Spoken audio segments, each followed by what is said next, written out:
예수님은 그리스도시요 살아계신 하나님의 아들이십니다. 오늘 말씀은 요한복음 6장 35절에서 39절까지입니다. 오늘 설교의 제목이 생명의 떡 예수 그리스도입니다. 그리고 두 주를 거쳐서 그리고 셋째 이후의 셋째 주에는 크리스마스 때까지 총 4번에 걸쳐서 시리즈로 예수 그리스도에 대한 설교를 합니다. 오늘은 생명의 떡 예수 그리스도, 다음 주는 빛 대신 예수 그리스도, 그리고 크리스마스 전주에는 살아계신 예수 그리스도, 성탄절에는 성육신, 인생과 역사의 중심, 이렇게 4번의 시리즈 설교로 원래 크리스마스를 준비를 합니다. 오늘은 생명의 떡, 요한복음 6장에서 예수님께서 3번 말씀을 반복해서 했습니다. 요한복음 6장 35절부터 오늘 보는데 그 앞에까지가 예수님께서 오병이어, 우리가 말하는 오병이어, 떡 5개와 물고기 2마리 가지고 5,000명을 먹이시는, 그리고 또 12바게스를 바구니에 담을 어떤 음식이 남을 정도로 그것을 행했을 때 유대인들이 이분이 오실 메시아다, 그리고 억지로 임금 삼으려 주는 걸 알고 산에 들어가셨습니다. 그리고 이후에 이 유대인들이 찾아서 와서 예수님께 아주 찾아서 그 배를 타고 상대편에 있는 다른 쪽에 있는 디베라 바다 건너편에 있는 쪽으로도 왔을 때 예수님께서는 밤중에 물 위로 걸어가셔서 그쪽으로 가셨는데, 어쨌든 예수님께서 그들을 보시고 그들이 먹고 마시고 이런 것 때문에 나를 찾아왔지, 표적을 보고 바로 이 표적 속에 예수님이 누구신지를 알지 못한다 하고 말씀하신 다음 장면이 35절입니다. 예수께서 이르시되 나는 생명의 떡이니 내게 오는 자는 결코 줄이지 아니할 터이요 나를 믿는 자는 영원히 목마르지 아니하리라. 그러나 내가 너희에게 이르기를 너희는 나를 보고도 믿지 아니하는도다 하였느니라. 아버지께서 내게 주시는 자는 다 내게로 올 것이요 내게 오는 자는 내가 결코 내쫓지 아니하리라. 내가 하늘에서 내려온 것은 내 뜻을 행하려 함이 아니요 나를 보내신 이의 뜻을 행하려 함이니라. 나를 보내신 이의 뜻은 내게 주신 자 중에 내가 하나도 잃어버리지 아니하고 마지막 날에 다시 살리는 이것이니라. 내 아버지의 뜻은 아들을 보고 믿는 자마다 영생을 얻는 이것이니 마지막 날에 내가 이를 다시 살리리라 하시니라. 예수님께서는 나는 생명의 떡이다 말씀을 하셨고, 유대인들이 나를 보고 믿지 않는다, 보고도 믿지 않는다, 이 생명의 떡과 믿음을, 예수님을 믿는 믿음을 연관시켰습니다. 그리고 그들이 믿지 않는 것은 아버지께서 내게 주시는 자, 거기에 해당되지 않기 때문에 그렇다 하는 것을 말씀하시고, 내 아버지의 뜻은 아버지께서 아들에게 주는 자 모두를 하나도 잃어버리지 않고 마지막 날에 살리는 것이고, 그리고 내 아버지의 뜻은 아들을 보고 믿는 자마다 영생을 얻는 이것이니 마지막 날에 내가 다시 살리리라 말씀하셨습니다. 그래서 유대인들은 나를 보고도 믿지 않는다 했고, 예수님께서는 아버지의 뜻을 따라서 내게 오는 자는 보고도 믿는다 이렇게 말씀하셨습니다. 보고 믿는다. 그래서 보고할 때 보고에서는 헬라어 자체가 단순하게 이렇게 보는 것 이상으로 이해하는 것, 어떤 것을 경험하는 것을 말합니다. 요한복음 8장 51절에서도 영원히 죽음을 보지 아니라 이렇게 말씀을 하셨는데, 내 말을 지키면 죽음을 보는 게 아니죠. 죽음을 본다는 것은 죽음을 맛보는 것, 죽음을 경험하는 것을 말합니다. 오늘 전체의 설교의 내용입니다. 생명의 떡, 예수님께서 나는 예수님 자신이 생명의 떡이라고 말씀하셨는데, 그리고 내 아버지의 뜻은 아들을 보고 믿는 자마다 영생을 얻는 것이다, 이렇게 말씀하셨고, 마지막 날에 내가 이를 다시 살리리라 하시니라 말씀하셨습니다. 믿음을 가진 자도 있고 믿음을 아직 불력한 사람이 있다면은, 아버지의 뜻대로 아들에게 온 자들은 지금 오늘 말씀 속에서 나는 생명의 떡이다 하는 이 말씀을 들을 때 예수님을 경험하고 믿게 될 것입니다. 보고 믿는 자는 영생을 얻는. 그래서 예수님이 말씀하시는 생명의 떡이라고 말씀하셨던 예수님이 어떤 분이시고 무엇을 하셨기 때문에 우리가 어떻게 믿어야 되고 그 믿음의 축복이 무엇인지, 이 네 가지를 말하는 것이 오늘 전체의 주제입니다. 이후에 41절부터 이제 59절까지는 예수님께서 다시 말씀하셨는데, 41절에서 자기가 하늘에서 내려온 떡이라 하심으로 유대인들이 예수에 대하여 수군거려 이르되, 이는 요셉의 아들 예수가 아니냐, 그 부모를 우리가 아는데 자기가 지금 어찌 하늘에서 내려왔다 하느냐. 예수께서 대답하여 이르시되 너희들은 서로 수군거리지 말라. 나를 보내신 아버지께서 이끌지 아니하시면 내게로 아무도 내게로 올 수 없느니라. 오는 그를 내가 마지막 날에 다시 살리리라. 선지자의 글에 그들이 다 하나님의 가르침을 받으리라 기록되었은즉 아버지께 듣고 배운 사람마다 내게로 오느니라. 예수님이 보고 사람들이 예수님이 어디서 출신이고 부모가 누구인지를 아는데 하늘에서 내려왔다니까 믿질 않았습니다.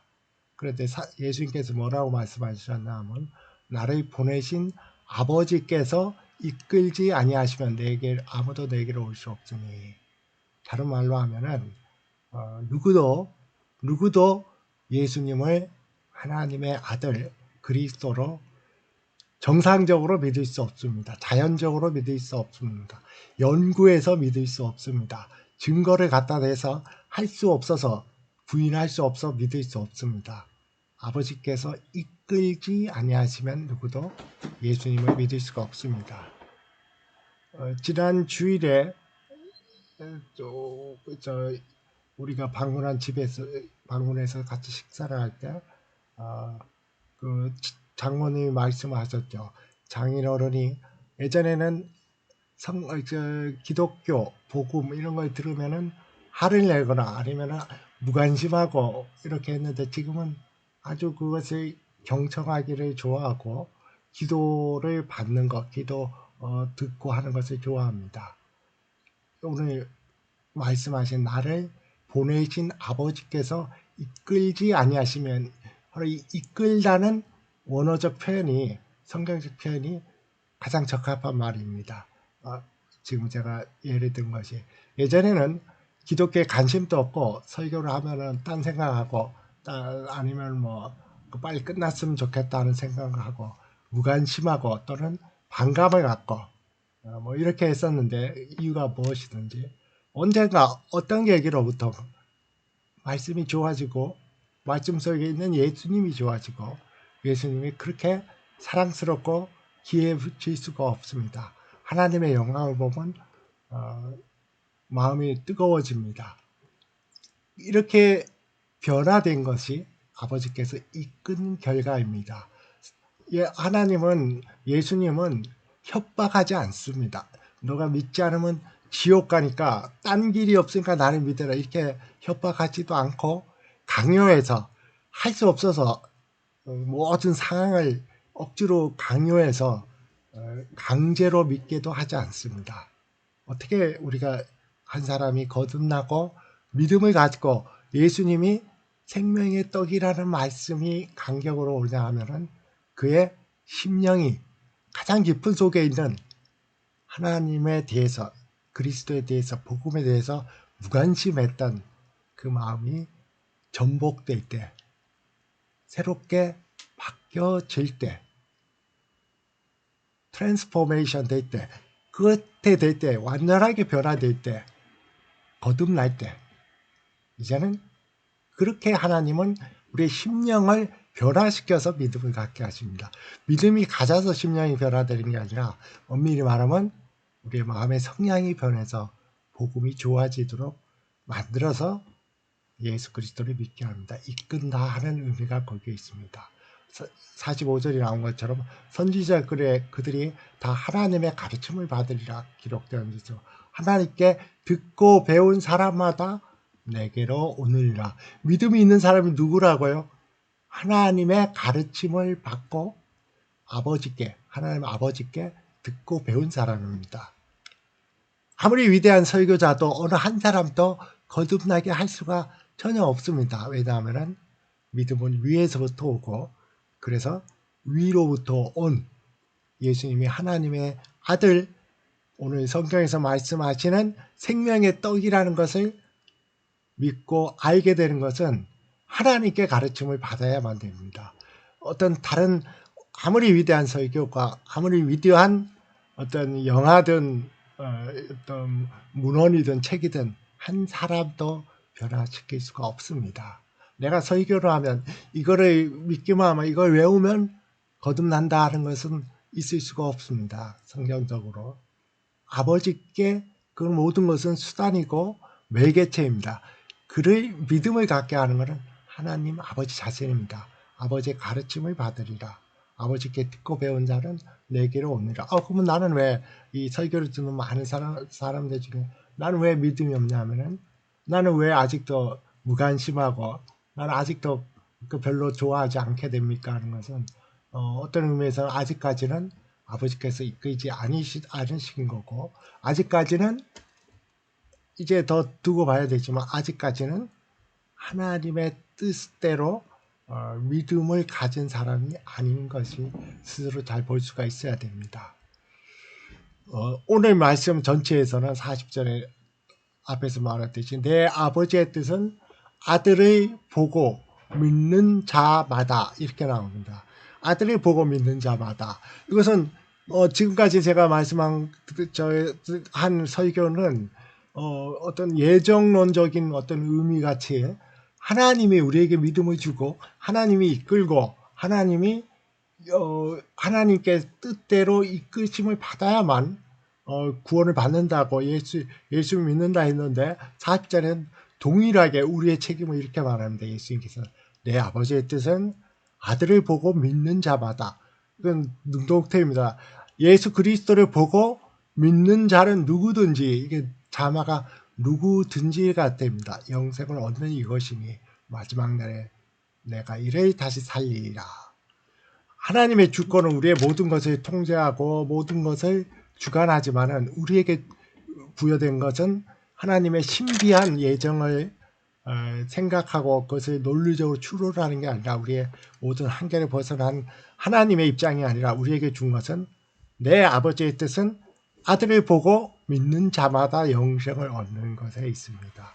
우리에게 준 모든 사람, 지금 지구에 죽지 않고 남아있는 모든 사람은 하나님의 사랑의 대상입니다. 왜냐하면 아들을 보고 믿는 자는 누구든지 영생을 얻기 때문입니다. 자마다 모든 사람, 모든 자는 얻기 때문이다. 보고 믿는 자이기 때문입니다. 오늘 이 말씀이 우리에게 가장 중요한 의미를 줍니다.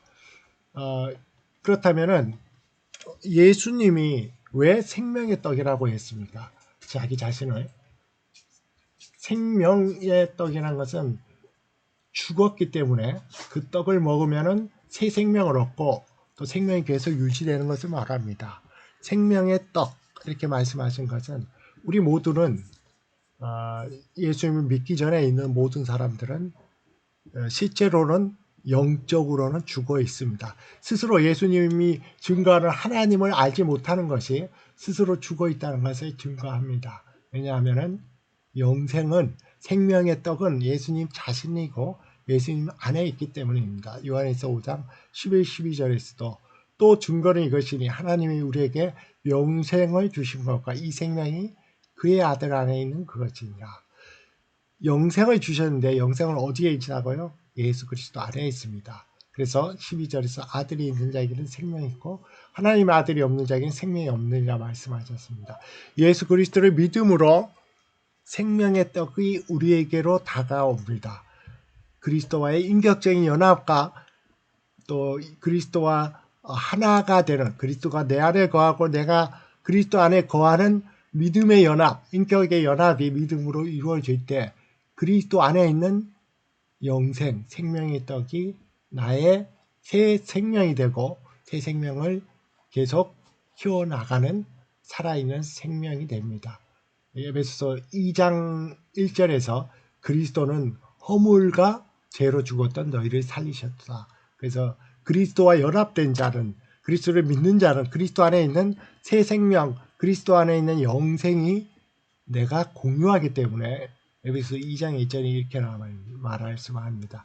그리스도는 허물과 죄로 죽었던 너희를 살리셨다. 자, 너희가 죽기 전에는 이 믿음을 갖기 전에 어떤 자연지 이렇게 말합니다. 그때 너희는 그 가운데서 행하여 이 세상 풍조를 따르고, 우리가 얼마나 세상 풍조를 따릅니까? 모든 자기의 생각과 행동과 또 관심과 시간을 보내는 것, 모든 게 지금 내가 세상 풍조를 따르고 있습니까? 아니면 성경의 풍조를 따르고 있습니까? 그래서 잘 비교해 볼 필요가 있습니다. 세상의 풍조를 따르고 공중 권세 잡은 자를 따랐으니 세상의 원리와 세상의 논리와 세상의 이념대로 따라왔으니 곧 지금 불순종 아들 가운데 역사하는 영이라. 전에는 우리도 그 가운데서 모두 육체의 욕심을 따라 지님의 육체와 마음에 원하는 것을 하여 다른 이들과 함께 본질상 진노의 자녀이었더니, 우리가 왜 예수님께서 생명의 떡을 3번이나 강조하셨냐 하면은 모든 사람이 그와 같은 상태에 있기 때문에 그렇습니다. 영적으로 죽고 이 세상에 있는 모든 가치가 최고로 생각해서 거기에 여념없이 살고 있기 때문에 내가 생명의 떡이라 이렇게 말씀하셨습니다. 오늘 생명의 떡이라고 말씀하셨던 예수님이 어떤 분이신가를 먼저 볼 필요가 있습니다. 나는 생명의 떡이다 이렇게 말씀하셨습니다. 나는 뭐뭐이니라. 이 어조는 지금 이 뉘앙스와 어조는 유대인들이 구약 성경에서 예수 하나님의 말씀을 받을 때와 똑같습니다. 나는 너희를 애굽 땅에서 구원해낸 여호와 하나님이니라. 나는 뭐뭐이니라. 이 어조와 같습니다. 그리고 여기서 쓰인 어법 자체도 나는 생명의 떡이다. 2번 강조가 되어 있습니다. 이 헬라어 자체에서는. 만약에 이것을 영어로 한다면 I am the bread of life가 됩니다. 번역이 애매하죠. 나는 이다. 나는 생명의 떡이다. 2번이나 이렇게 반복해서 쓰이는 어법인데 이것이 출애굽기 3장에 하나님께서 모세에게 나타나실 때 똑같이 하셨던 말입니다. 나는 스스로 있는 자니라. 이렇게 말씀하셨을 때와 똑같습니다. 나는 스스로 있는 자이라. 어제도 있었고 오늘도 있고 영원히 있는 너희 여호와 하나님이니라 말씀하셨던 바로 그 여호와 하나님을 예수님께서는 그대로 자기에게 적용하고 있습니다. 나는 생명의 떡이다 이렇게 말씀하고 있습니다. 대단히 놀라운 표현입니다. 오늘 그래서 생명의 떡이라고 말씀하셨던 예수님은 출애굽기 3장 14절에서 하나님이 모세에게 이르시되 나는 스스로 있는 자이니라. 또 이르시되 나는 이스라엘 자손에게 너희는 이스라엘 자손에 이같이 이르기를 스스로 있는 자가 나를 너희에게 보내셨더라. 모세에게 나타나셨던 그 하나님이 나는 생명의 떡이다 하고 지금 성경에서 말씀하고 계시고 2000년 전에 유대인들에게 지금 말씀을 통해서 우리와 지금 함께 계십니다. 모세에게 나타나셨고 유대인들에게 나타나셨던, 그리고 지금 우리 말씀 속에서 이 예배 드리는 가운데 우리가 보이지 않지만 이곳에 임재해 계신 살아계신 하나님, 성자 하나님께서 예수 그리스도이시다 하고 말씀하고 있는 것입니다. 이사야 51편 15절에는 나는 내 하나님 여호와라. 바다를 휘저으며 그 물결을 뒤흔들게 하는 자이니 그의 이름은 만군의 여호와니라. 나는 뭐뭐이니라 말씀하셨던 그 하나님이 내가 그 하나님이다 말씀을 하셨습니다. 그래서 예수님께서는 51절에서 생명의 뜻을 다시 말씀하면서 나는 하늘에서 내려온 살아있는 떡이니 사람이 이 떡을 먹으면 영생하리라. 내가 주의 떡은 세상의 생명을 위한 내 살이라 말씀하셨습니다. 여기서 하늘에서 내려온 떡이다 이렇게 말씀하셨습니다. 예수님은 하늘에서 내려오셨다 이 말을 많이 합니다. 우리가 주기도문을 암송할 때 죽은 자 가운데서 다른 살인하시며 하늘에 오르사 승천하셨다 말씀을 하죠. 승천하셔서 하나님 우편에 앉아 계시는 것을 말합니다. 이것은 대단히 중요한 의미를 갖습니다. 요한복음 3장 13절에서도 예수님께서는 하늘에서 내려온 자, 곧 인자 외에는 하늘에 올라간 자가 없는 자. 하늘에 올라간 자가 없습니까? 사람이 죽으면 특히 구원받은 사람들 다 하늘에 올라갑니다. 왜 하늘에 올라간 자가 없느냐 말씀하신 것은 바로 원래 있었던 성부, 성자, 성령 하나님으로 영원히 계셨던 성자 하나님으로서 영원한 건세, 원래 건세의 그 높아진 자리. 그러나 크리스마스 때 오셨던 예수님께서는 육체를 가지셨습니다. 그 육체가 승천하셔서 하나님의 그 신성에 함께 영광스럽게 됨으로써 완전한 영광의 자리에 들어가신 것. 원래 계셨던 영광의 자리에서 다시 그 자리로 이 땅에 오셨다가 돌아가신 그 의미에서 하늘에서 내려온 떡이라는 것은 앞에서 말했던 나는 생명의 떡이라는 것과 마찬가지로 예수님이 탄생 전에도 계셨던 하나님 자신이라는 것을 말씀하고 있습니다. 요한복음 17장 5절에서 아버지와 창세 전에 내가 아버지와 가졌던 영화로서 세상이 창조 전에 아버지와 가졌던 그 영광으로 지금도 아버지와 나를 영화롭게 하옵소서. 그 영광은 안 없어집니다. 하나님의 영광, 성자 하나님의 영광은 영원하죠. 근데 왜 영화롭게 해 주시옵소서 기도하는 것은 육체를 가지셨기 때문입니다. 육체는 올라가서 다시 영광을 받으셔야 되기 때문이고 우리가 그것을 하나님 우편에 앉아 계시니 이렇게 육체를 가진 예수 그리스도를 그렇게 합니다. 예수 그리스도는 오늘 나는 생명의 떡이다. 하늘에서 내려온 생명의 떡이다 말씀하시면서 나는 전에도 있었고 지금도 있고 영원에 있는 하나님이시다. 하나님과 함께 계셨던 성자 하나님이라는 것을 말씀하고 있습니다. 그런데 오늘 말씀에서 예수님께서 나는 생명의 하늘에서 내려온 생명의 떡이니 사람이 이 떡을 먹으면 영생하리라 말씀하시고 대단히 충격적인 말씀을 하십니다. 내가 줄 떡은 세상의 생명을 위한 내 살이라 말씀하셨습니다. 예수님께서 왜 내 살을 먹어야 된다. 53절에서는 예수님께서 이르시되 내가 진실로 진실로 너희에게 이르노니 인자의 살을 먹지 아니하고 인자의 피를 마시지 아니하면 너희 속에 생명이 없느니라. 내 살을 먹고 내 피를 마시는 자는 영생을 가졌고 마지막 날에 내가 다시 살리니 내 살은 참된 양식이요 내 피는 참된 음료로라. 내 살을 먹고 내 피를 마시는 자는 내 안에 거하고 나도 그의 안에 거하나니 살아계신 아버지께서 나를 보내심에 내가 아버지로 말미암아 사는 것 같이 나를 먹는 사람도 나로 말미암아 살리라. 이것은 하늘에서 내려온 떡이니 예수님 자신을 하늘에서 내려온 떡이라 말하고 조상들도 먹고도 죽은 것 같지 아니하니 이 떡을 먹는 자는 영원히 살리라 말씀하셨습니다. 예수님이 자신이 하늘에서 내려온 떡이기 때문에 예수님의 살과 피를 먹어야 된다 이렇게 말씀하셨기 때문에 제자들 중에 많은 사람들이 떠났습니다. 그 말씀을 받을 수가 없었죠. 오늘날 우리에게 주는 말씀이 무엇입니까? 예수님이 살과 피를 먹으라. 살과 피를 먹는 것은 죽음을 의미합니다. 다른 말로 하면은 예수님이 하나님의 아들을 믿어도 예수님이 무엇을 하셨는지를 믿지 않으면 우리에게 영생이 주어지지 않습니다. 예수님이 이 땅에서 무엇을 하셨습니까? 십자가에서 나를 위해서, 우리를 위해서 내 자리에서 심판을 대신 받으셨다는 것을 믿을 때 예수님의 죽음에 우리도 믿음으로 동참하게 됩니다.